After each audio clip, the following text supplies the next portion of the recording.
Tahun 1983 saya kembali dari Belanda, kemudian kami bekerja berempat, Profesor Basuki, Dr. Muhammad Said Darmadipura, Dr. Umar Kasan, dan saya sendiri. Lalu kami mulai bekerja tahun 84, dibentuklah grup Bedah Saraf. Itulah asal mula kelahirannya. Jadi kalau grup Bedah Saraf itu di mana-mana ada. Dokter bedah saraf yang ahli pun banyak. Kami punya satu kekuatan di sini bahwa grup ini berpijak dari universitas. Universitas itu landasannya adalah riset. Oleh karena itu kita namakan institut. Neuroscience, ada science di situ. Ilmu yang mempelajari secara mendalam tentang sistem saraf, baik itu penyakitnya maupun teknik menanganinya. Itu yang menjadi kunci daripada SNEI ini, bahwa kita didasari oleh perilaku akademik. Kita dapat memberikan yang terbaik kepada masyarakat dalam bidang bedah saraf. Jadi SNEI itu sebetulnya adalah kristalisasi dari pemikiran para ahli tadi yang ada. Karena masing-masing anggota SNEI itu punya kelebihan sendiri-sendiri.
Assalamualaikum warahmatullahi wabarakatuh. Alhamdulillahirabbil alamin. Wassalatu wassalamu ala asrafil anbiya wal mursalin sayyidina Muhammadin wa ala alihi washabihi wa man tabi'ahum bi ihsan ila yaumiddin. Pertama-tama mari kita panjatkan puji dan syukur kehadirat Allah Subhanahu wa taala atas karunia-Nya yang luar biasa dan tiada taranya, yang sampai hari ini kita masih merasakan. Berbahagialah kita menjadi seorang muslim yang baik. Kita bersyukur dalam kondisi yang sangat parah, Allah masih memberikan kenikmatan-kenikmatan yang banyak sekali pada kita semua.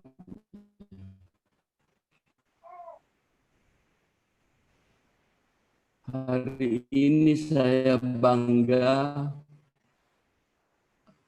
karena didampingi oleh CMA. Beliau adalah dosen STIP yang sudah sering kita dengar kajian beliau mingguan di Suara Muslim Surabaya.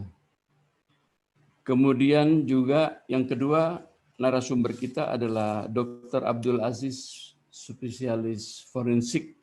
Beliau adalah Kepala Instalasi Kedokteran Forensik dan Mediko-Legal Fakultas Kedokteran Universitas Airlangga. Kedua pakar ini akan bersama-sama kita ajak membincang untuk memberikan pencerahan terkait masalah bagaimana penanganan jenazah COVID-19 dan hukumnya dalam Islam. Para pemirsa yang saya cintai, masalah penanganan jenazah di masa COVID ini menimbulkan banyak sekali permasalahan, terutama karena kurangnya edukasi dan informasi. Saya tentu juga bisa merasakan betapa seorang yang kita cintai pada saat wafat dia seakan-akan direnggut dari kita. Kita tidak boleh mendekat, tidak boleh mencium keningnya, tidak boleh memegang dadanya, tidak boleh memegang tangannya. Kita tidak boleh memandikan, bahkan kita tidak boleh melihat lagi dari dekat. Ini sesuatu tentu yang berat sekali buat seorang, umpamanya seorang anak, bila ayahnya wafat menghadapi seperti ini tentu sangat berat. Kita semua bisa merasakan. Tetapi tentu ada hal-hal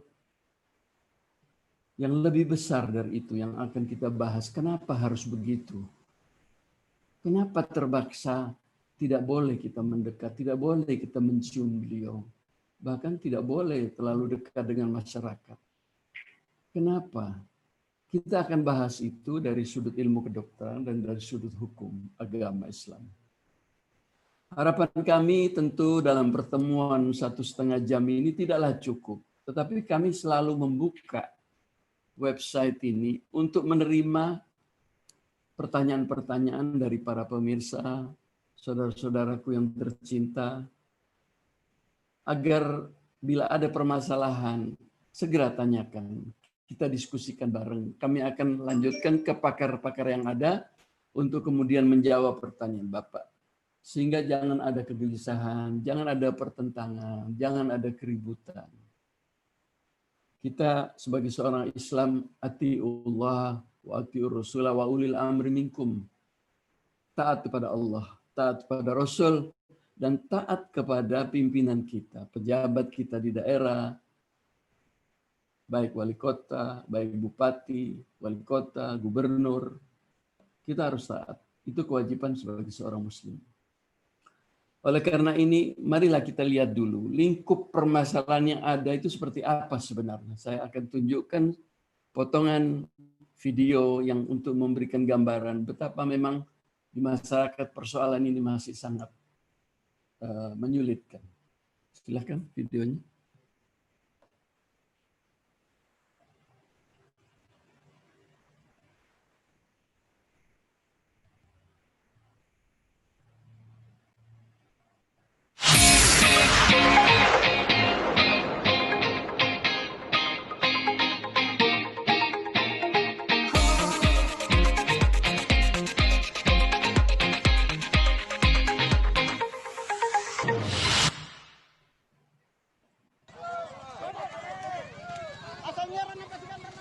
Sejumlah warga menghadang ambulans pembawa jenazah yang diduga meninggal akibat terjangkit virus corona baru di Desa Romang Polong, Somba Opu, Kabupaten Goa, Sulawesi Selatan.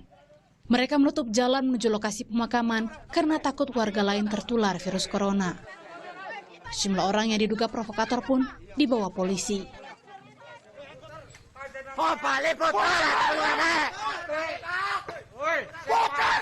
Tak hanya di Goa, penolakan warga terhadap pemakaman jenazah yang meninggal karena terjangkit virus corona terjadi di berbagai daerah, salah satunya di sebuah desa di Banyumas, Jawa Tengah. Video amatir yang viral di Instagram memperlihatkan aksi warga menghadang ambulans pembawa jenazah korban corona. Ambulans terpaksa berbalik arah kembali menuju rumah sakit.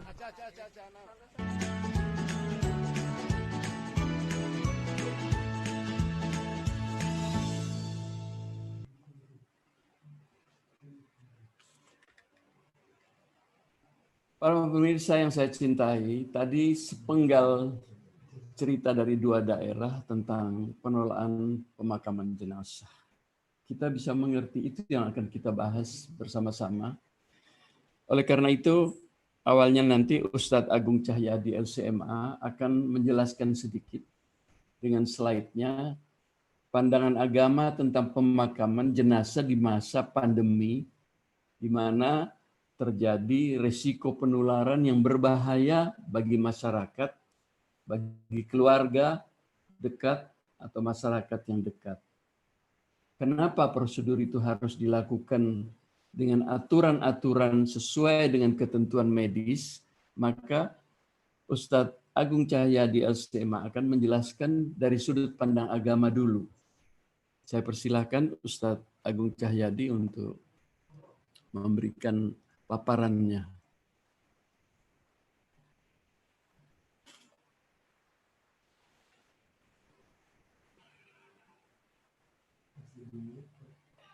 Ya. Bismillahirrahmanirrahim. Assalamualaikum warahmatullahi wabarakatuh. Salam. Mukanya kurang kelihatan sedikit, Ustaz. Kurang. Iya, oke. Iya, oke. Alhamdulillahirabbil alamin. Ghafiriz dzambi wa qabilit taub, syadidil iqabi dzat-tauli la ilaha illa huwa ilaihil masir. Asyhadu an la ilaha illallah wahdahu la syarikalah wa asyhadu anna Muhammadan abduhu wa rasuluh. Allahumma salli wa sallim ala nabiyyika Muhammad wa ala alihi wa sahbihi wa man da'a bi da'watihi wa sara ala nahjihi ila yaumiddin. Amma ba'du fa yaqulu subhanahu wa ta'ala fi muhkami tanzilih ya ayyuhalladzina amanu taqullaha wa qulu qawlan sadida yuslih lakum a'malakum wa yaghfir lakum dzunubakum wa man yuti'illah wa rasulahu faqad faza fawzan adzima. Para pemirsa yang budiman, alhamdulillah kita bisa bersuam lewat media ini. Saya dapat amanah dari Prof. Hafid Jamal untuk menyampaikan pandangan agama kita tentang penanganan jenazah yang terpapar COVID-19. Jadi seorang muslim itu ketika meninggal otomatis muncul hukum, yaitu hak dan kewajiban. Hak bagi yang wafat, kewajiban bagi yang hidup. Hak itu ada 4, yaitu memandikan, mengkafani, mensolatkan, dan menguburkan. Ini berurutan. Itu hak yang dia kewajiban kita yang hidup. Nah, kewajiban ini sebagai kita yang hidup tidak bisa gugur. Dan sebagai kewajiban dia punya ibadah yang nilainya tinggi sekali. Pahalanya Allah besar yang Allah siapkan bagi mereka yang mau melaksanakan kewajiban ini. Saya berikan contoh dalam sebuah hadis sahih riwayat Abu Dawud, Hakim, dan yang lainnya, Nabi bersabda tentang fadilah besar yang Allah akan berikan kepada mereka yang menangani perawatan jenazah ini. Kata Nabi SAW, man ghassala mayyitan fakatama alaihi ghafarallahu lahu arba'ina marrah. Siapa yang memandikan jenazah muslim dan menutup aib yang dilihatnya, maka Allah akan ampuni 40 dosanya. Wa man kafanahu kasahullahu min istiraqil jannah. Dan siapa yang mengkafani, Allah akan gantikan pakaian sutra surga nanti. Wa man hafara hufratan fa ajannahu fiha ajrallahu lahu ajra maskan iyahu ila yaumil qiyamah. Dan siapa yang menggali kuburnya dan memakamkan saudara muslim di kuburnya itu, maka Allah akan alirkan pahala kepadanya bagian dia memberikan tempat tinggal pada seorang yang butuh sampai hari kiamat nanti. Nah, ada hadis lain Bukhari Muslim, Nabi mengatakan tentang mereka yang berkelewatan memandikan, menguburkan. Dalam hadisnya Rasulullah SAW bersabda, man syahidal janazata hatta yusalli alaiha walahu qiratun wa man syahidaha hatta tudfana walahu qiratun. Siapa yang hadir dalam jenazah seorang muslim dan mensolatkannya, maka Allah akan berikan kepadanya 1 qirat pahala. Dan barang siapa menghadirinya dan memakamkannya sampai dimakamkan, maka Allah akan berikan 2 qirat pahala. Ditanyakan kepada Nabi, wa mal qiraton ya Rasulullah, apa 2 qirat pahala itu Rasulullah? Rasul menggambarkan besarnya itu, kata Nabi SAW, mithlul jabalainil adid, bagian 2 gunung besar, begitu besar. Nah, ini tentang motivasi yang Nabi berikan kepada mereka yang memberikan kewajiban. Nah, namun para ulama sepakat hukum ini hukumnya fardu kifayah. Artinya apabila sudah ada kelompok yang memberikan perawatan, maka yang lain gugur. Tapi kalau tidak ada, maka semua akan dosa. Ini secara hukum. Nah, hukum ini berlaku dalam kondisi apapun juga. Namun salah satu tabiat Islam itu kan taisir, memberi kemudahan.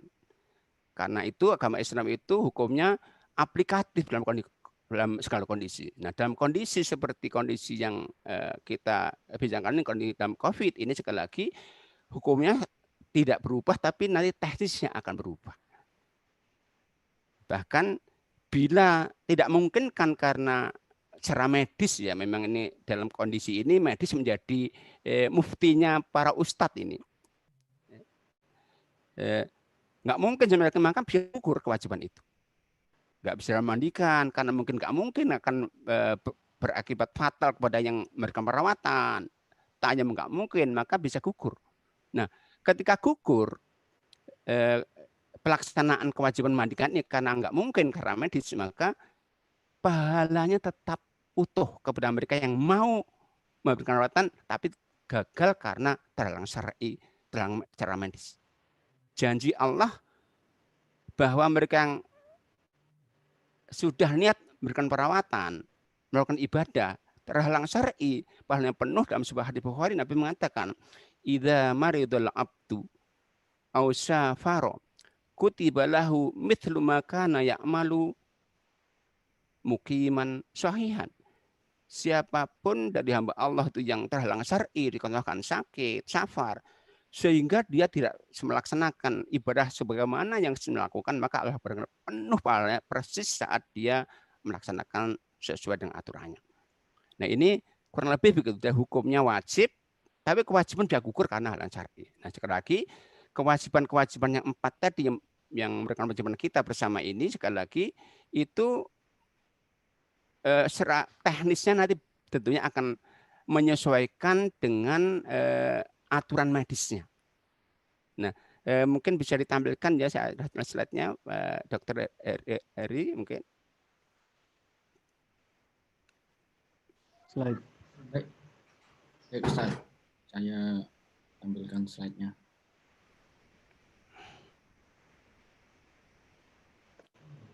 Atau kalau enggak masalah. Jadi sekali lagi ada empat kewajiban ya kalau nggak bisa link apa, ada 4 kewajiban yang sekali lagi mengikat yang ide hak yang mayit. Pertama, memandikan. Untuk memandikan mayat ini aturannya pertama, kalau jenazah itu laki-laki atau wanita, maka hendaknya memandikan juga dari jenis yang sama. Jangan dibolak-balik. Wanita-wanita, laki-laki. Nah, kalaupun nggak ada, nah itu beda lagi. Itu udzur syar'i terpenuhi. Dalam sebuah kaidah fikihnya mengatakan ad-daruratu tubirul mahrurat. Darurah itu menghalalkan yang nggak boleh. Nah, ketika seorang jenayah itu berkelamin wanita, ternyata nggak ada wanita yang, maka laki-laki boleh. Dan kondisi ini maka ada aturan syar'inya nanti, karena jenayah itu dimandikan mestinya tertutup ya. Yang boleh melihat auratnya hanya memandikan saja. Nah, kalau nanti jenis maka tetap harus tertutup nanti. Itu yang pertama. Jadi sekali lagi upayakan sebisa mungkin kalau masih ada, yaitu yang memandikan adalah yang laki-laki, wanita. Yang kedua yaitu melepaskan pakaian. Turun slide-nya turun. Belum melepaskan pakaian. Melepaskan pakaian kalau memungkinkan, tapi tetap ya itu jangan melepaskan pakaian kalau memungkinkan. Tapi kalau itu memungkinkan, ketika pakaian lepas kan tetap ditutup. Jadi sunnahnya perawatan dalam ruang tertutup, yang hadir hanya yang terlibat saja. 4 orang, 5 orang itu sudah maksimal sekali. Nah, sekali lagi dalam kondisi nggak mungkin karena COVID ini nggak mungkin dilepas pakaiannya, maka tentunya nggak perlu dilepas. Nggak masalah juga. Tapi kalau memungkinkan dilepas tetap tertutup di atasnya. Yang melihat langsung nanti kalau bisa tersentuh hanya merawat saja. Yang berikutnya kalau bisa najisnya dibersihkan, tentunya ini. Jadi setelah dilepas pakaiannya, dibersihkan najisnya yang melekat pada badannya semuanya, mulai dari kepala sampai ke bawah, sampai nanti yang ada perutnya dikeluarkan, yang ada perutnya bersih semuanya, baru kemudian diwudukan sebetulnya. Itu syar'inya. Tapi enggak, ini sekali lagi kalau enggak ya enggak masalah. Sekali lagi, darurah itu menghalalkan yang enggak boleh, menggugurkan kewajiban. Kemudian yang menekan jenazah hendaknya tetap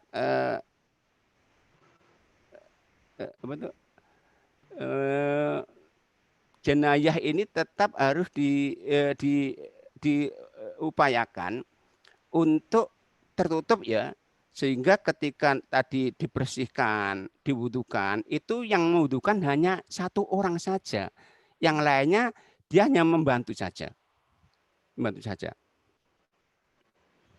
Kemudian itu mandikan. Ketika nggak memungkinkan itu semuanya dimandikan mungkin, maka ditayamumkan. Nah, tayamum ini hanya mengusapkan debu, jadi satu orang meletakkan kedua telapak terbuka di tanah, ditiupkan, diusapkan di kepalanya, di wajahnya, dan tangan sampai pergelangan. Itu kalau memungkinkan.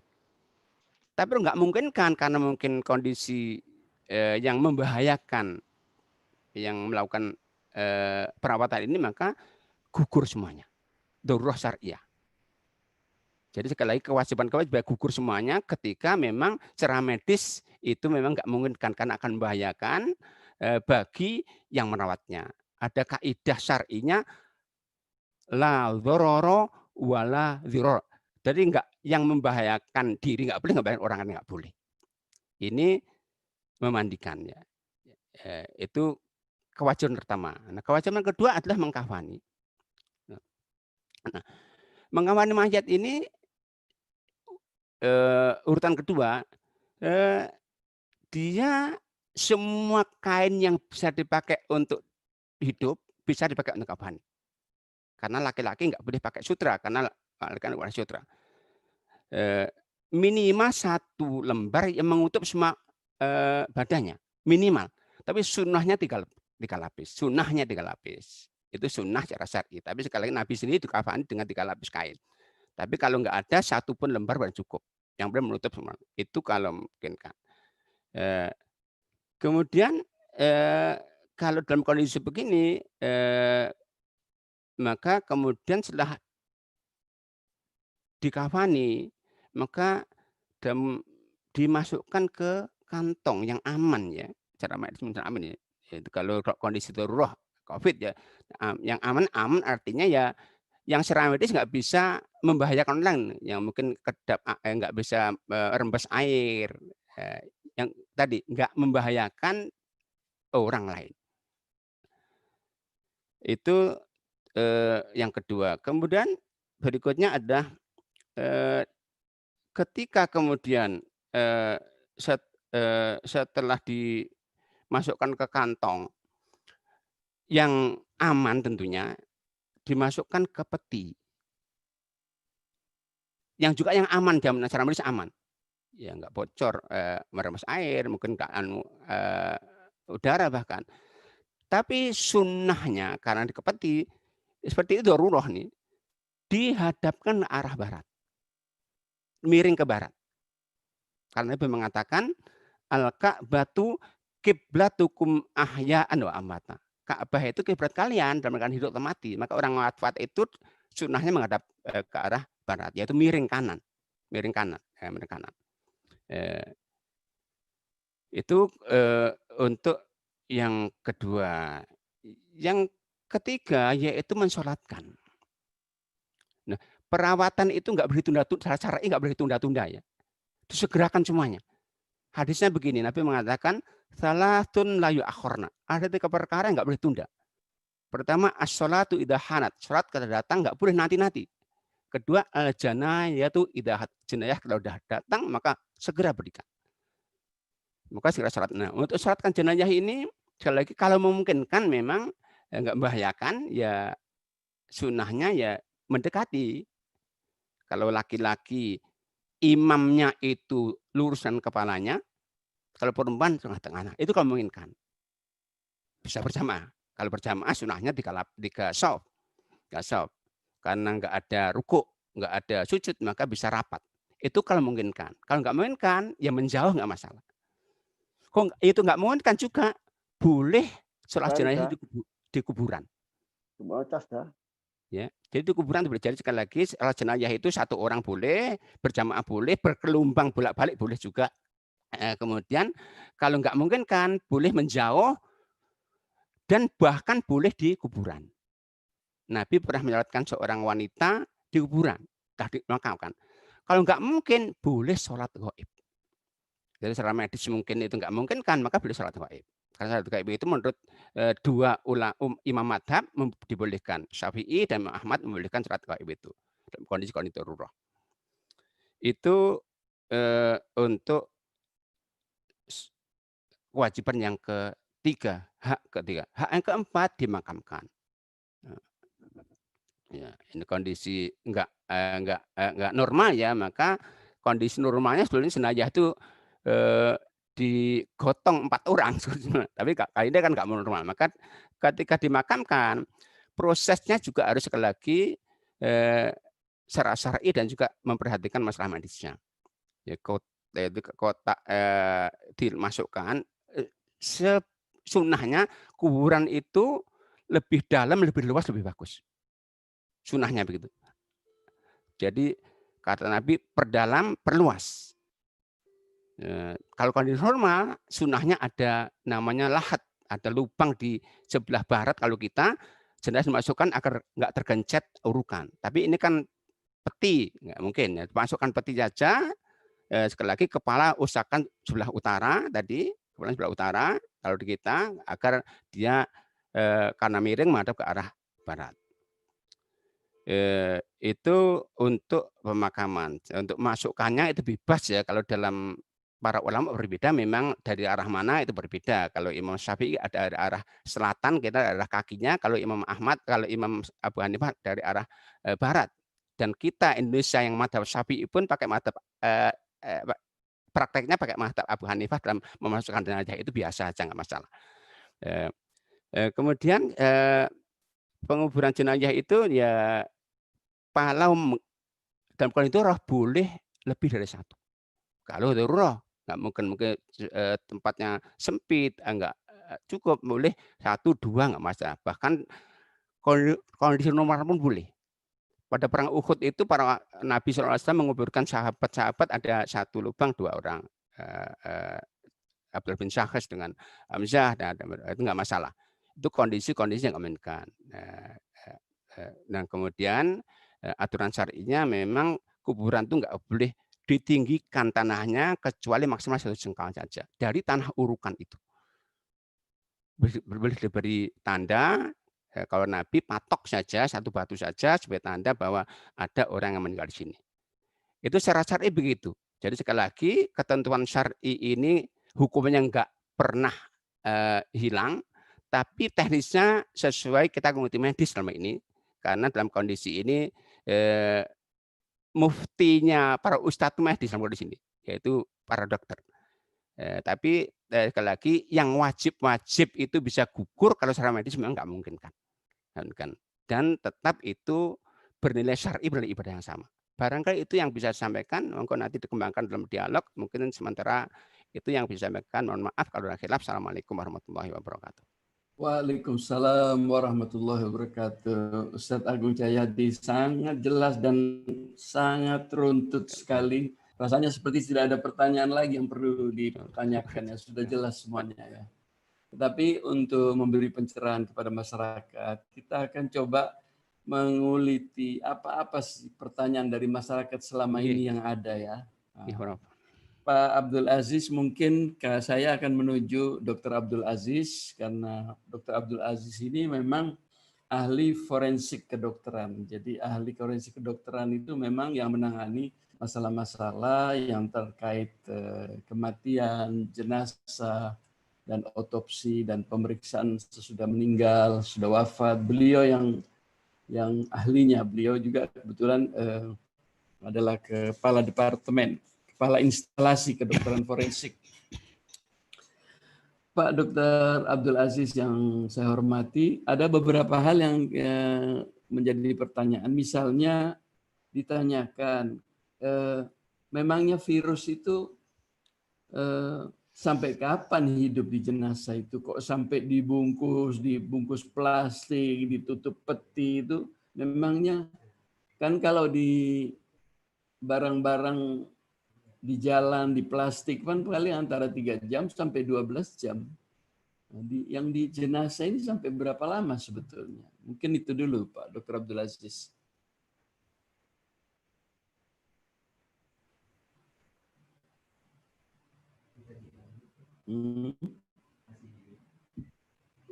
Assalamualaikum warahmatullahi wabarakatuh. Waalaikumsalam warahmatullahi wabarakatuh. Alhamdulillah,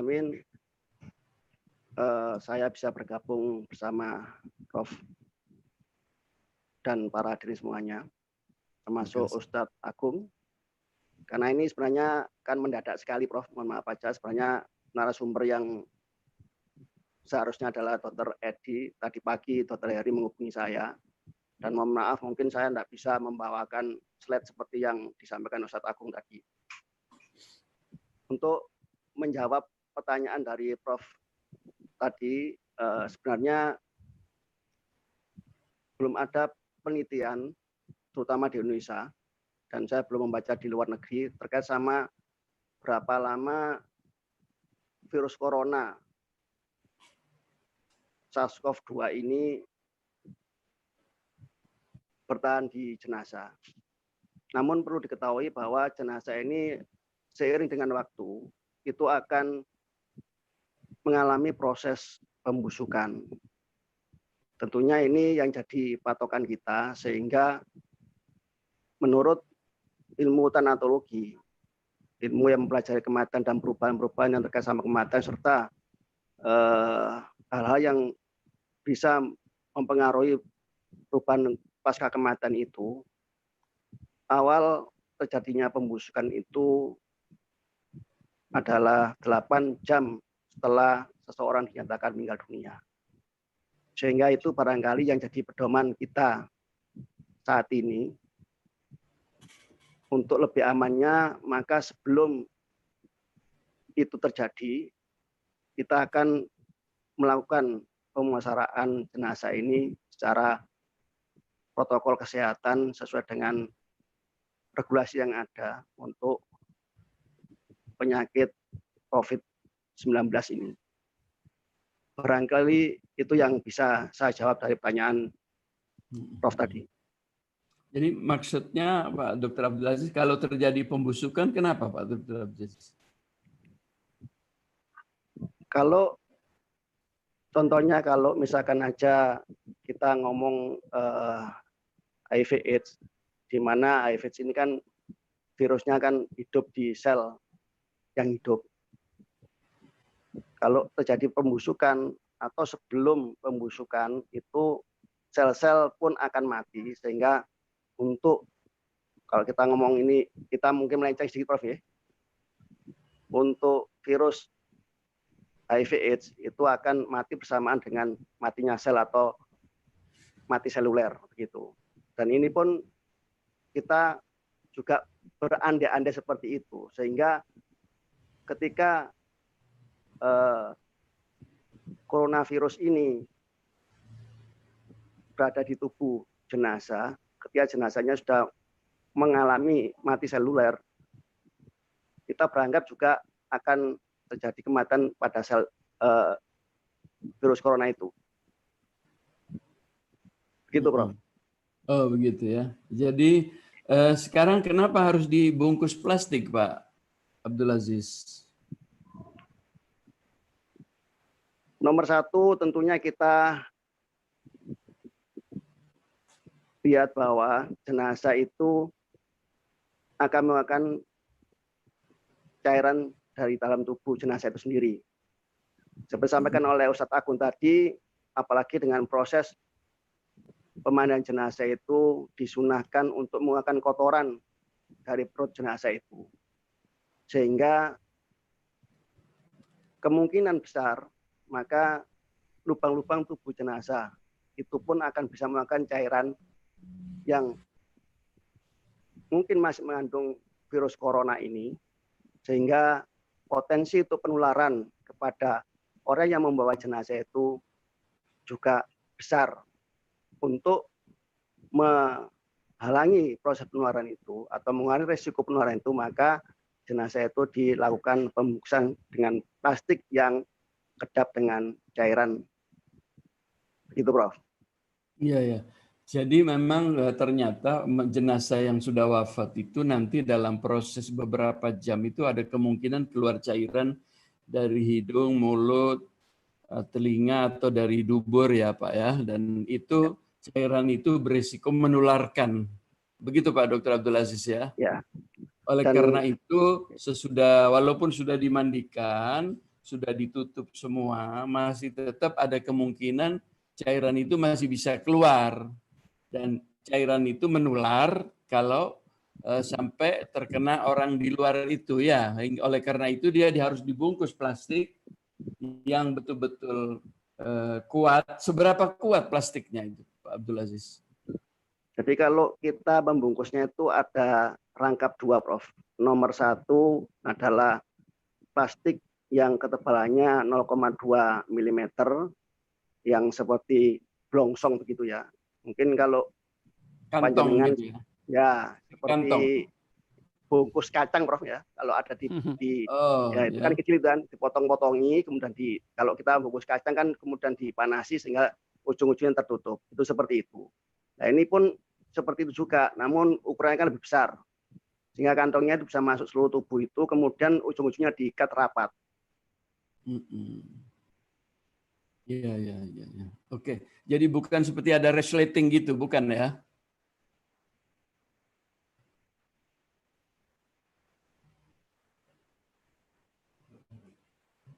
Bukan seperti ada resleting gitu, Pak Dr. Abdul Aziz, bukan? Setelah itu, gimana, Prof? Mohon maaf. Ada resleting? Ya, ya itu yang body bag, Prof. Oh, bukan itu ya? Itu ada ya itu namanya body bag. Yang plastik itu yang blongsong. Ya, ada dua ada dua macam ya. Sekarang sesudah dibungkus yang lapisan 0,2 mili tadi, kemudian dibungkus lagi di luarnya. Ya, dengan body bag itu yang ada resletingnya itu. Oh, itu body bag ya. Itu tebalnya berapa?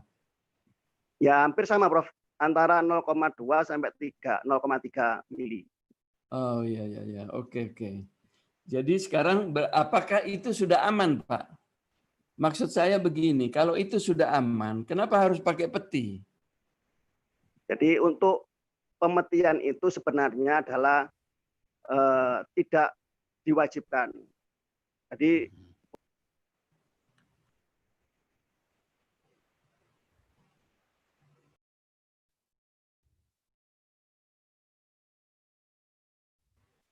tidak harus, Pak. Namun ya, mohon maaf, bisa diulang, Pak.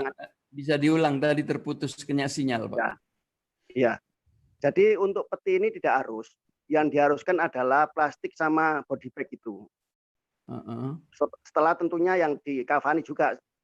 Jadi mohon maaf, ini pemikiran masyarakat nanti dikirain cuma dibungkus plastik saja. Tadi seperti disampaikan oleh Ustadz Agung tadi, tetap dikafani, kemudian dibungkus plastik, dan yang terakhir adalah dimasukkan ke body bag. Iya, oke. Nah, untuk peti ini sebenarnya alternatif. Kalau tidak ada body bag, bisa ditambah masuk peti setelah dibungkus plastik tadi itu. Itu sebenarnya alternatif. Tetapi di masyarakat, karena ini sudah salah kaprah, akhirnya ya di plastik, body bag, dan dipetikan. Saya sempat istilahnya, mohon maaf, ini mengajukan pada direktur untuk tidak pemetian, tetapi karena memang Kementerian Kesehatan menanggung semua biaya termasuk pemetian, maka kita juga memeti jenazah yang sudah di body bag itu. Iya, iya. Sehingga Terkait mengenai peti ini sebetulnya saya mau menambahkan sedikit. Dari WHO itu saya pernah membaca memang plastik itu setebal apapun ada resiko dia tergores.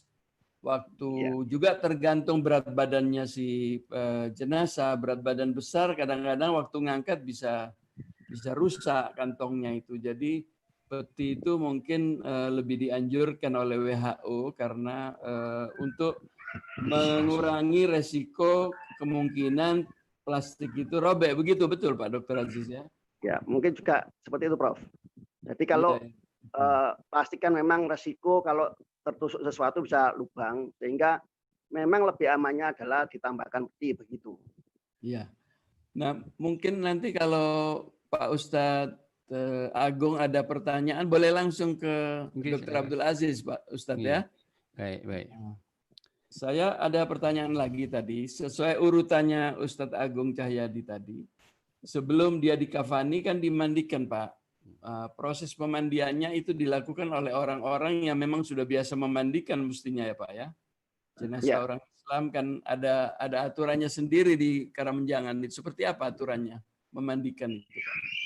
Jadi begini Prof, untuk jenazah yang terinfeksi seperti corona ini, itu tentunya perlakuannya tidak seperti jenazah yang pada umumnya meninggal wajar pada umumnya. Sehingga perlu sebelum dimandikan kita lakukan desinfeksi. Desinfeksi ini ada dua cara. Nomor satu adalah yang lebih dianjurkan oleh perhimpunan kami, pedoman dari Perhimpunan Kedokteran Forensik Indonesia, itu lebih dianjurkan untuk desinfeksi melalui pembuluh darah dengan menyuntikkan formalin ke dalam pembuluh darah mayat.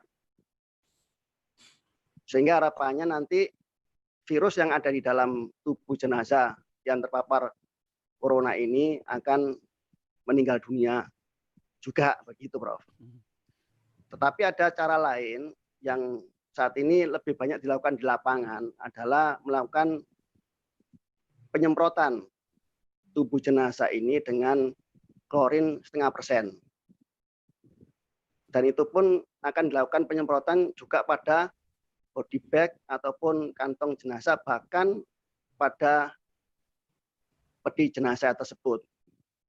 Sehingga yang menangani atau membawa peti jenazah pun lebih merasa aman ketika menghandle jenazah yang berpeti itu. Iya. Pak Dr. Abdul Aziz, tadi itu yang belum dijelaskan proses memandikannya itu Pak. Sesudah dimandikan baru disinfektan. Waktu memandikannya bagaimana Pak? Mohon maaf Prof, saya ulangi. Tadi itu masih tahap pertama Prof, didisinfeksi dulu. Jadi sebelum dimandikan, didisinfeksi. Saya sampaikan tadi ada dua cara. Cara satu adalah penyuntikan formalin 10% ke dalam pembuluh darah. Itu yang lebih dianjurkan oleh perhimpunan kami. Kemudian yang kedua adalah penyemprotan klorin 0,5% tadi itu, yang saat ini dilakukan di masyarakat atau di Fasyankes pada umumnya. Setelah dilakukan disinfeksi itu baru dimandikan. Nah, pemandiannya ini tentunya tidak seperti yang jenazah yang meninggal pada umumnya. Sehingga lebih hati-hati kita dari percikan-percikan yang terjadi ketika kita memandikan. Seperti disampaikan oleh Ustadz Agung tadi itu, karena darurat kita, mohon maaf Prof, ini menyeka, bukan memandikan secara umum diguyur begitu, menyeka. Setelah selesai penyekaan tadi itu, seperti disampaikan oleh Ustadz tadi juga, kan ada mewudhui jenazah juga, itu pun kita lakukan. Dan pada waktu menangani jenazah ini tentunya pakai APD yang lengkap, level 3, atau di Sutomo itu paket 1, ya, sampai memakai masker yang N95 untuk menghindari resiko penularan. Saya kira itu, Prof. Ya, oke. Jadi sesudah dimandikan, jadi selalu dimandikan ya, bukan tayamum ya Pak ya? Dimandikan seka, Prof. Bukan Ya, dimandikan dengan guyur, diseka ya. Oke. ya. Ya, oke. Setelah dimandikan, kemudian dikafankan, baru dimasukkan kantongan plastik ya. Pengafanannya bagaimana Pak? Pengafanan seperti tadi yang disampaikan oleh Ustadz Agung juga, kita pakai 3 lapis, Prof. 3 lapis. Ya meskipun tadi kan bisa dahorot, bisa 1 lapis. Ini kita lakukan 3 lapis. Baik. Boleh enggak keluarga memberikan kafan kepada jadi misalnya ada yang wafat itu sudah memberi amanat menyimpan kain kafan terus diserahkan ke bagian forensik, ini kafannya gitu, boleh enggak dipakai? Boleh, Prof. Jadi tidak ada syaratnya kafannya itu yang bagaimana, tidak ada. Seperti sampai juga oleh Ustadz tadi itu, yang penting bukan sutra, kalau laki-laki kan begitu. Jadi kain kafan biasanya kawin blajo begitu, yang ada di rumah sakit ya, itu sudah umum di Vasankes saya kira. Jadi apapun yang diberikan oleh keluarga jenazah itu akan kita akomodir. Jadi itu malah meringankan beban biaya rumah sakit, Prof. Kalau ada yang setiap keluarga memberikan kain itu, saya kira lebih baik juga, karena saat ini donasi itu hanya berupa APD, makanan dan sebagainya. Justru yang di jenazah ini kurang mendapat perhatian daripada donatur. Iya, sehingga tapi barangkali melalui forum ini barangkali kami menghimbau pada donatur untuk lebih mengarahkan pada keperluan perawatan jenazah. Saya kira Pak Dr. Abdul Aziz tidak perlu khawatir, semua ditanggung pemerintah Pak, sampai selesai penguburan itu kewajiban pemerintah itu Pak.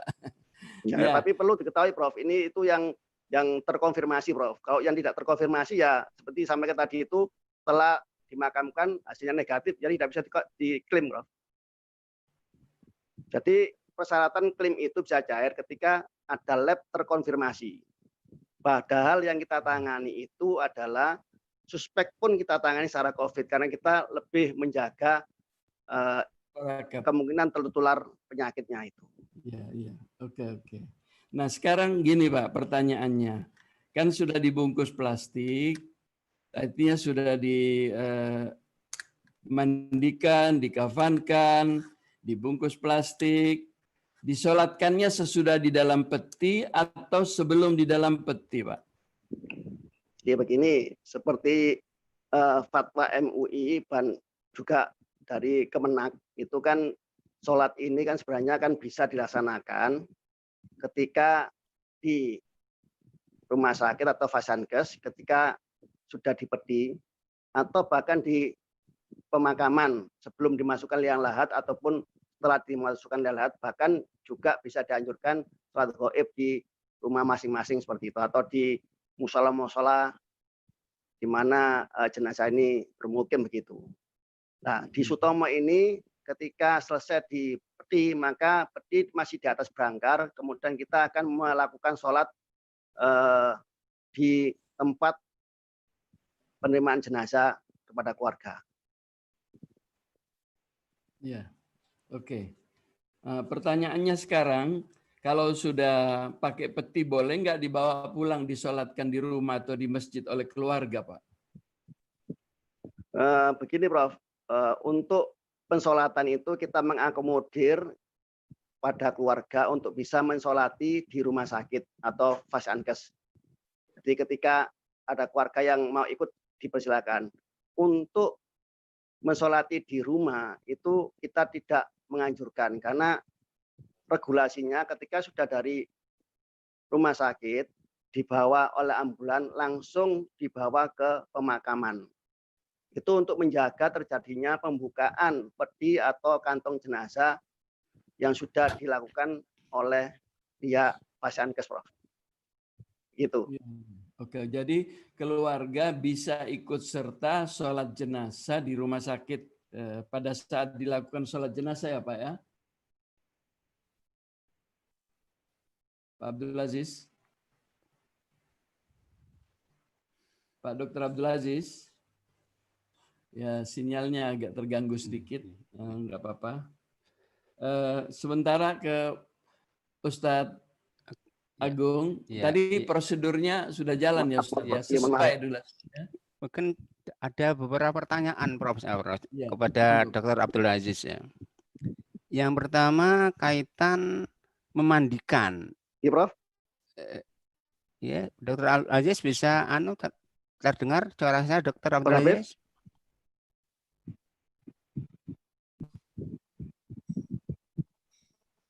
Sinyalnya. Dr. Aziz bisa Halo? dengar?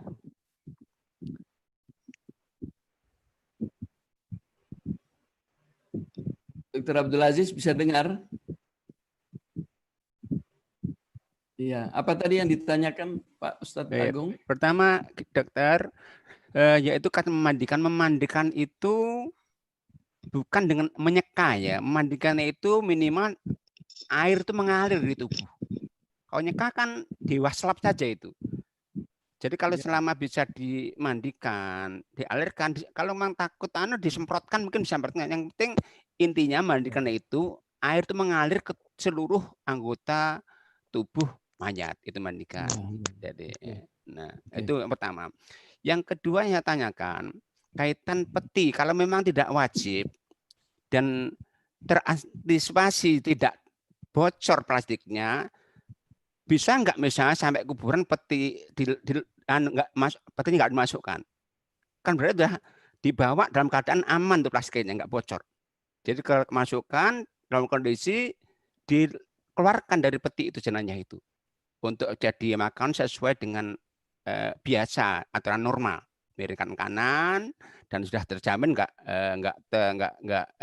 bocor plastiknya karena dibawanya ke tempat kuburan dah dalam peti. Kalau nggak wajib itu ya cara medisnya. Yang ketiga pertanyaan saya, dalam Islam itu tidak boleh mencampurkan kuburan Muslim non Muslim. Apakah ini juga dilakukan nggak kira-kira?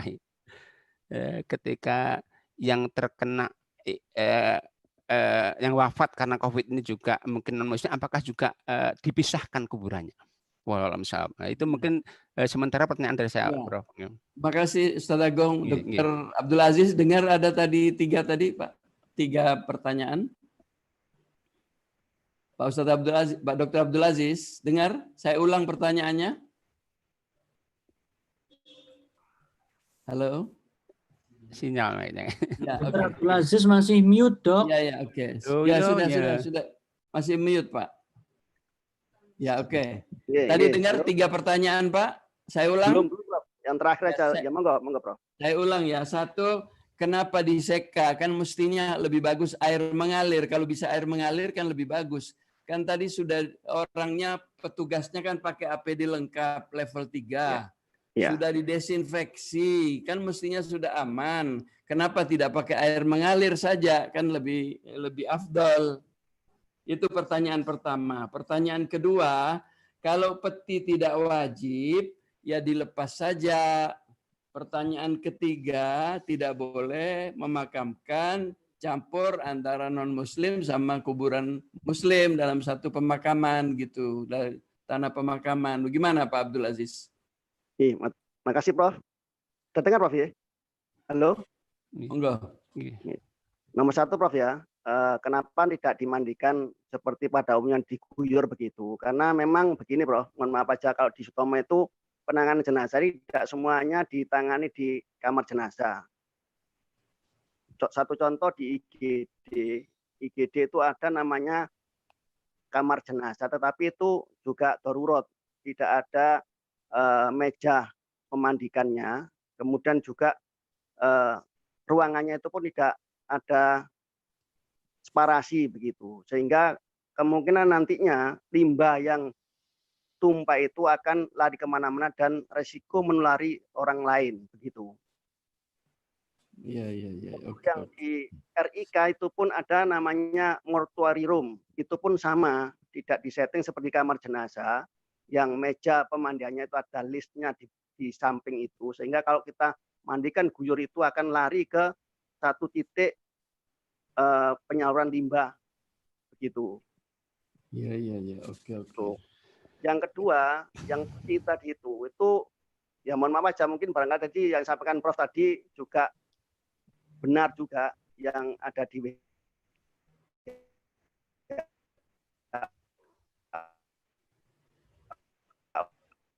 tergores barang-barang tajam sehingga resiko untuk sobek itu lebih besar dan lebih amannya memang dengan peti sehingga akan memberikan rasa aman bagi masyarakat khususnya orang yang menguburkannya begitu. Iya, bagus sekali ya. Kemudian yang berikutnya mengenai untuk pemakaman itu sebenarnya adalah aturan dinas pemakaman masing-masing, Prof.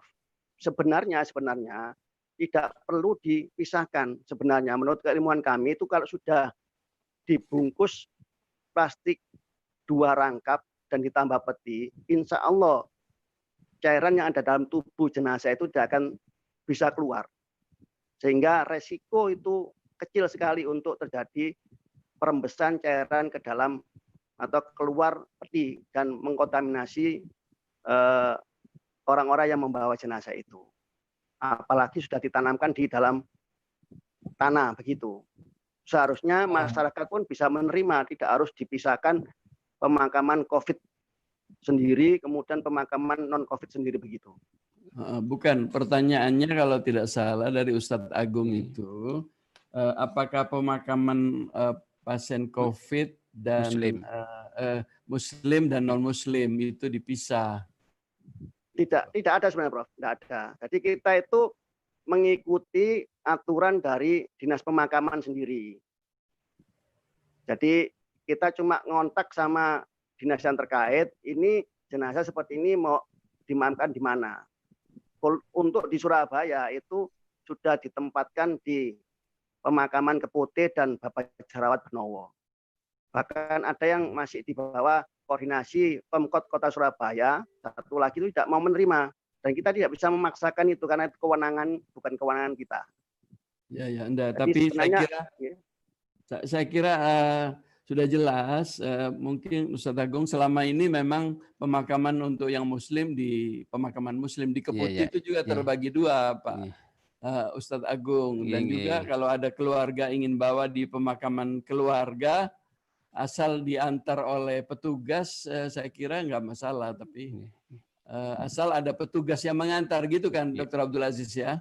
Ya, seperti ini Prof. Ada pedoman baru ya dari Kemenkes untuk pedoman pemusaraan dan pemakaman jenazah COVID di masyarakat. Itu sebenarnya sudah dibentuk tim-tim khusus di lapangan, Prof.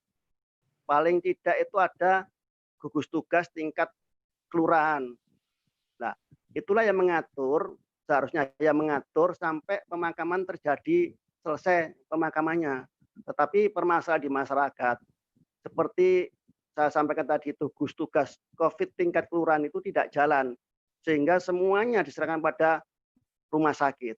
Nah, ini kan jadi masalah kita juga, karena kita itu menangani di rumah sakit, pun juga ditambah lagi penanganan di lapangan. Nah, itu jadi masalahnya di sana. Bahkan ketika ada penolakan itu kita yang jadi baku hantam dengan masyarakat.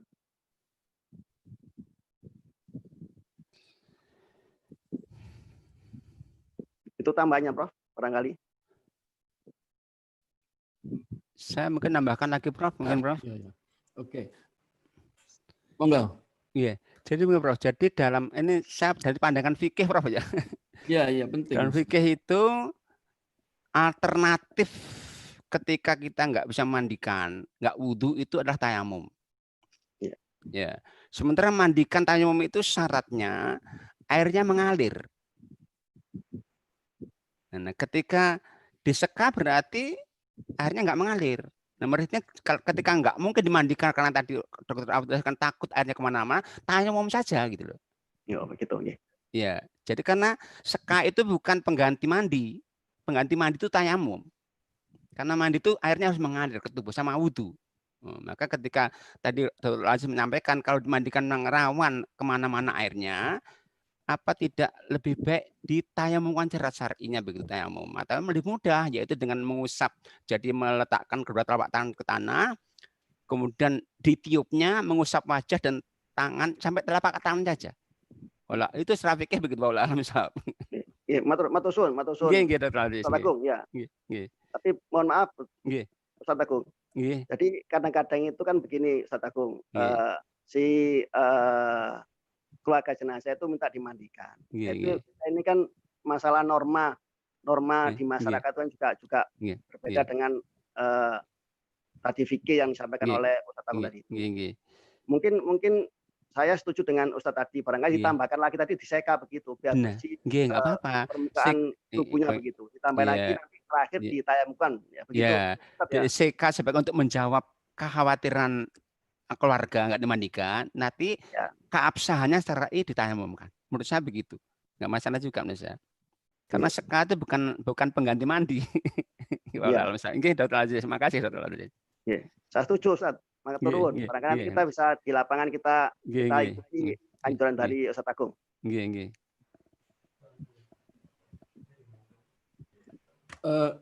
Pak Dr. Abdul Aziz, kelihatannya sudah banyak yang kita diskusikan, tapi masih ada beberapa pertanyaan. Tadi yang kita khawatirkan itu kalau seandainya sudah dia dibungkus plastik saja dibawa pulang, ada resiko masih jatuh, robek, dan kita kan lebih menjaga keamanan masyarakat.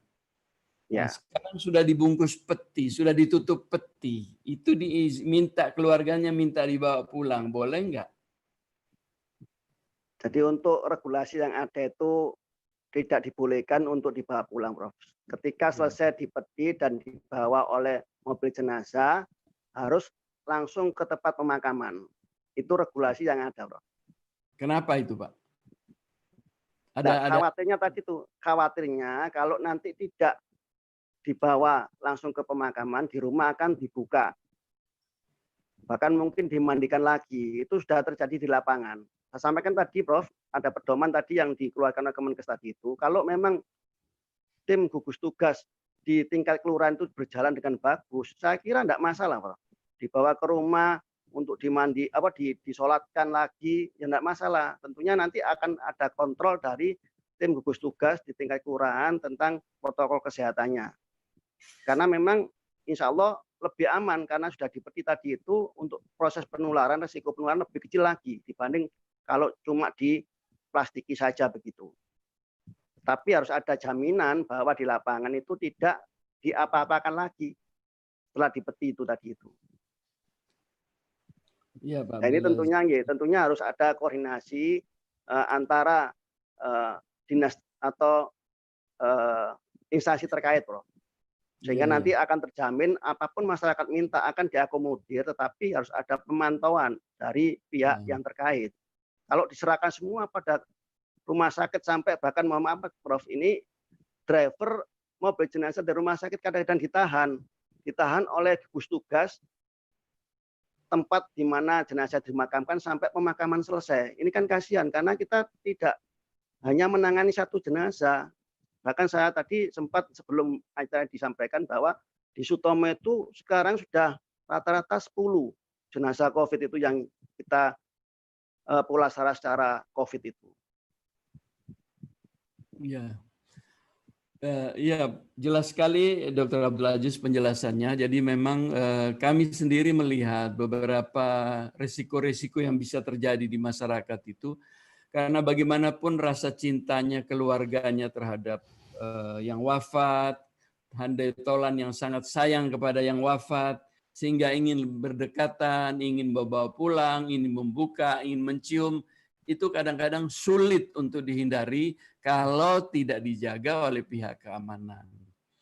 Jadi masalahnya memang keamanan bagi masyarakat di sekitar situ itu yang menjadi faktor utama yang tadi diterangkan oleh Ustadz Agung Cahyadi bahwa ada masalah-masalah keamanan yang perlu diperhatikan di sini. Sehingga saya jelas sekali penjelasan Dr.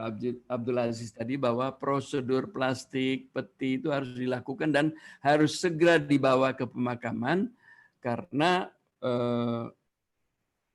ada resiko-resiko nanti kita tidak tahu kultur sosial dan kondisi masyarakat yang bisa menimbulkan hal-hal yang tidak terduga sehingga membahayakan masyarakat sekitar. Begitu ya, Dr. Abdul Aziz ya?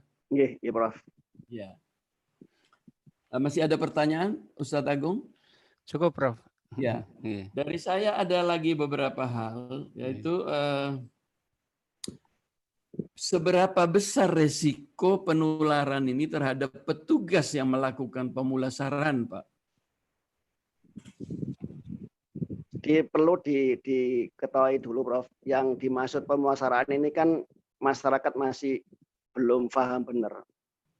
Yang di pikiran masyarakat itu pemulasaran itu cuma memandikan saja. Padahal yang dimaksud pemulasaran jenazah ini sebenarnya dari kata bahasa kuno, kulosoro begitu. Artinya merawat atau mengurus jenazah. Tentunya mengurus jenazah ini mulai dari seseorang dinyatakan meninggal dunia sampai ke pemakaman. Dimakamkan itu namanya pemusaraan jenazah. Untuk di rumah sakit, pemusaraan jenazah itu dilakukan mulai dari pasien dinyatakan meninggal oleh dokter, kemudian dilakukan pelepasan alat-alat kesehatan pada tubuh jenazah tadi itu, sampai dengan mengantar jenazah ke rumah duka atau pemakaman untuk COVID ini. Itu adalah serangkaian kegiatan yang dilakukan di rumah sakit. Sebenarnya ada lagi rumah sakit tertentu yang punya rumah duka disemayamkan beberapa hari begitu. Itu juga rangkaian dari proses pemusaraan jenazah. Kemudian untuk resiko tertularnya petugas pemusaraan jenazah ini tentunya ada resiko. Nah, resiko itu bisa kita kurangi dengan cara yang penting ada kewaspadaan standar. Utamanya adalah penggunaan APD yang tepat dengan kegiatan yang dilakukan oleh si orang tersebut. Untuk menangani awal ketika kita kontak langsung dengan jenazah itu, kita pakai APD level 3 tadi itu sampai dengan memandikan dan memasukkan ke dalam peti jenazah. Setelah kita melakukan pemetian itu resiko lebih kecil lagi sehingga APD-nya bisa turun lagi levelnya. Cuma memakai masker dan sarung tangan. Dengan pemetian jenazah itu tentunya resiko penularan hampir ke arah nol, Prof. Tentunya tidak nol benar karena memang pemakaian APD dan penanganan kita dengan itu masih memberikan resiko meskipun sudah kecil. Sehingga kita tadi itu harus membawa jenazah ini langsung ke pemakaman dalam rangka mengurangi resiko penularan, terutama pada masyarakat yang tidak paham tentang kesehatan. Seperti itu, Prof.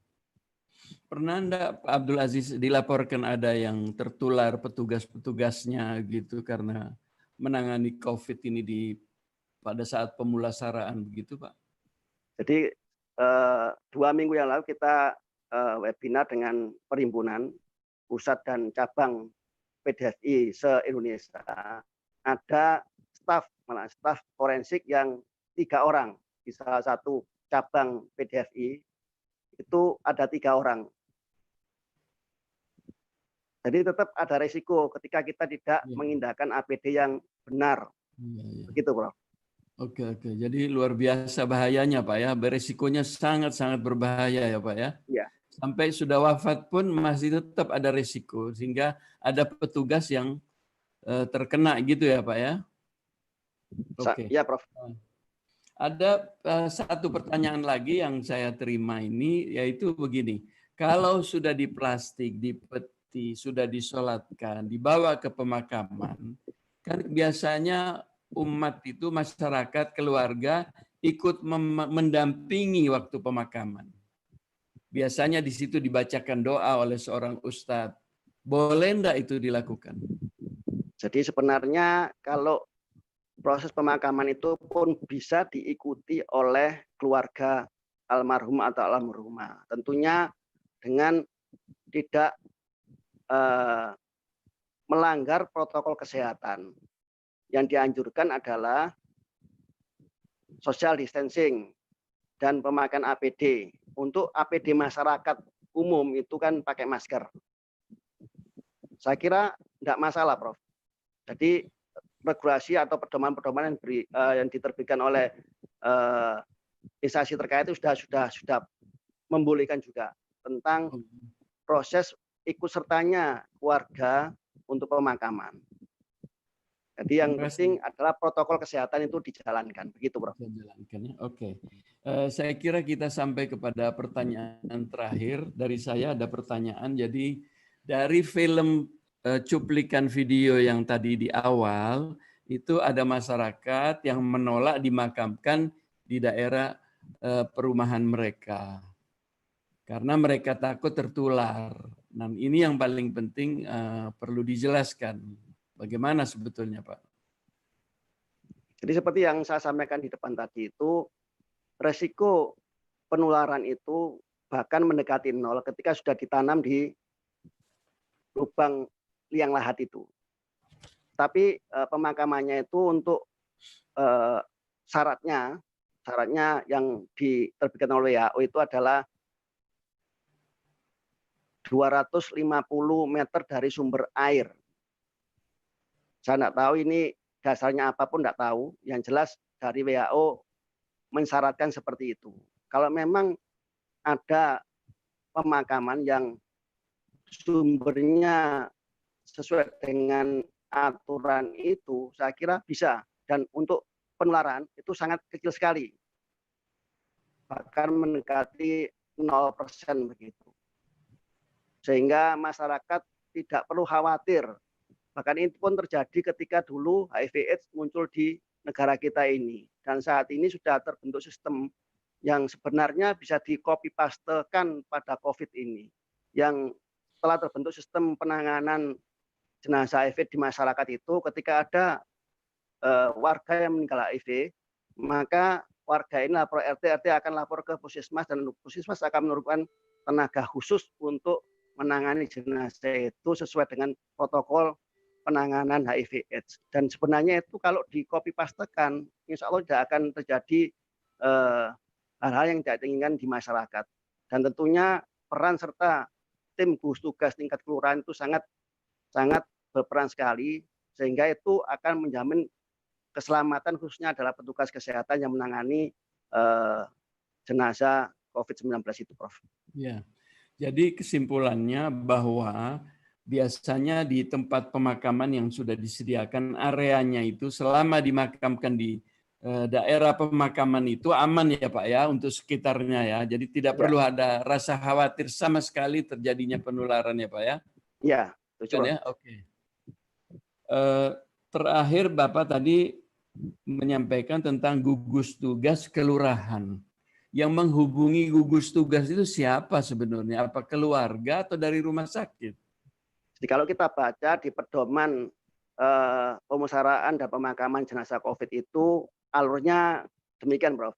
Jadi kalau ada keluarga yang meninggal itu akan lapor RT, RT ke RW, RW ke kelurahan dan kelurahan ke dinas Puskesmas.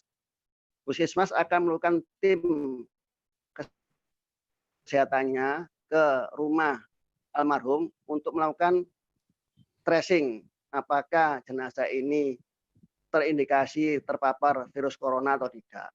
Ketika dinyatakan terpapar virus corona, maka tim akan membawa jenazah ini ke fasilitas kesehatan yang bisa memandikan jenazah secara protokol kesehatan, yaitu pemandian jenazah COVID-19. Setelah itu baru dikirim ke pemakaman di mana keluarga menyetujui di pemakaman mana. Sementara ini ada dua alternatif untuk Kota Surabaya itu tadi saya sampaikan di Keputi dan di Bapak Jerawat Benowo. Tetapi kalau memang warga setempat bisa menerima, kita pun akan mengantar jenazah itu dari rumah sakit menuju ke tempat pemukiman jenazah itu berada. Begitu, Prof. Ya, yang belum terjawab tadi, kalau jamaah kita itu meninggal di rumah sakit yang menghubungi gugus tugas kelurahan ataukah keluarga? Dan apa fungsinya gugus tugas itu nanti terhadap jenazah yang dari rumah sakit yang sudah disiapkan itu, Pak? Jadi sesuai dengan buku yang ada tadi, pedoman yang ada itu keluarga, Prof. Jadi kami ngomong sama keluarga almarhumah untuk menghubungi kelurahan setempat tentang pemakaman jenazah itu. Tentunya harus diinformasikan bahwa jenazah ini ada jenazah terpapar virus corona begitu. Sehingga nantinya di dalam proses penanganannya di pemakaman itu akan mematuhi prosedur kesehatan yang telah ditetapkan oleh pemerintah. Itulah yang dijamin oleh tim gugus tugas tingkat kelurahan, Prof. Ya, saya belum jelas. Sekarang wafat di Rumah Sakit Dr. Sutomo. Ya. Yang mengirimkan ke pemakaman itu siapa? Kita. Jadi Sutomo berkewajiban sampai di pemakaman. Ya. Proses pemakamannya siapa? Ya seharusnya adalah tim gugus tugas tingkat kelurahan. Seharusnya, Prof. Tetapi kenyataannya di lapangan tidak seperti ini. Kita sampai menunggu selesai. Begitu. Bahkan kita pernah menurunkan peti itu ke liang lahat. Kalau kita ngikuti kebutuhan liang pemakamannya itu yang menyiapkan keluarga masih ya sekarang ini ya? Iya, jadi kelurahan aja, Prof. Gugus tugas tingkat kelurahan itu yang mengatur semuanya pemakaman. Tinggal keluarga memilih tempatnya di mana. Ya, gugus tugas kelurahan sudah ditentukan oleh pemerintah harus mengurus jenazah itu. Proses jenazah itu sampai pemakamannya selesai, ya, begitu ya? Ya, itu regulasinya seperti itu, Prof. Oke. Saya kira jelas sekali sudah Pak Abdul Aziz. Saya kira kalau tidak ada pertanyaan dari Pak Ustadz Agung, mungkin penambahan. Ada yang mau ditambahkan, Ustadz Agung? Cukup, Prof, saya, Prof. Ya, kalau gitu informasi dari Ustadz Agung dan Ustadz dan Dr. Abdul Aziz tadi sudah jelas sekali menggambarkan seluruh proses dari awal sampai proses kematian. Sudah saya tanyakan berbagai persoalan yang ditanyakan oleh teman-teman dan jamaah ini sudah saya sampaikan dan sudah terjawab semuanya. Jadi sampailah kita pada penghujung acara bahwa masalah jenazah ini sudah tertata dengan baik, pemerintah sudah mengaturnya dengan baik berdasarkan aturan-aturan syar'i dan aturan-aturan medis yang baik, sistem dan organisasinya sudah baik. Satu hal yang menjadi acuan daripada pelaksanaan penanganan jenazah ini adalah keamanan masyarakat sekitar. Keamanan untuk masyarakat yang masih hidup, keluarganya yang masih sehat, keamanan sekitar di dekat kampung, dekat perumahan, dan sekitar di mana tempat tinggal keluarga. Bahaya sekali kalau jenazah itu dibawa pulang. Memang sudah dirapikan dengan plastik dan dengan peti dan sudah desinfektan. Tetapi bisa terjadi seperti pernah kita lihat di video waktu di pemakaman terjatuh petinya sehingga terbuka. Nah, di situ bisa terjadi robekan-robekan plastik yang berbahaya. Dan itu tidak bisa dipungkiri, kejadian seperti itu bisa jadi kapan saja. Oleh karena itu, pemerintah menentukan dari rumah sakit segera dimakamkan, dibawa ke pemakaman, tidak lewat ke rumah dulu atau ke masjid dulu, tapi langsung ke pemakaman untuk menghindari risiko sekecil apapun agar masyarakat ini aman dari risiko itu tadi. Kita tahu benar bahwa virus ini adalah sangat-sangat menular. Dan penularannya itu akan sangat cepat sekali. Oleh karena itu semua faktor risiko sekecil apapun dilakukan pengamanan oleh pemerintah dan prosedurnya sudah jelas. Saya terima kasih banyak kepada Dr. Abdul Aziz dan Ustadz Agung Cahyadi LCMA atas penjelasannya yang luar biasa. Semoga pertanyaan masyarakat selama ini dapat terjawab dengan baik dan bila ada hal-hal yang masih dipertanyakan, mohon dikirimkan kepada kami. Kami akan membantu mencarikan jawaban melalui kedua pakar ini dan kalau perlu ke tempat lain untuk membantu masyarakat agar semua bisa melaksanakan tanggung jawab dan tugas yang baik demi keamanan masyarakat sekitarnya. Jazakallahu khairan katsiran. Wa iyyakum, Dokter. kita tutup pertemuan ini. Saya terima kasih kepada pemirsa, kepada narasumber, kepada panitia, Dr. Heri Subianto sebagai pelaksana acara ini, dan teman-teman para IO yang melaksanakan. Semoga upaya kita semata-mata untuk kepentingan masyarakat ini dapat bermanfaat. Amin. Saya tutup dengan alhamdulillahirabbil alamin. Amin. Subhanakallahumma wa bihamdika. Waalaikumsalam warahmatullahi wabarakatuh.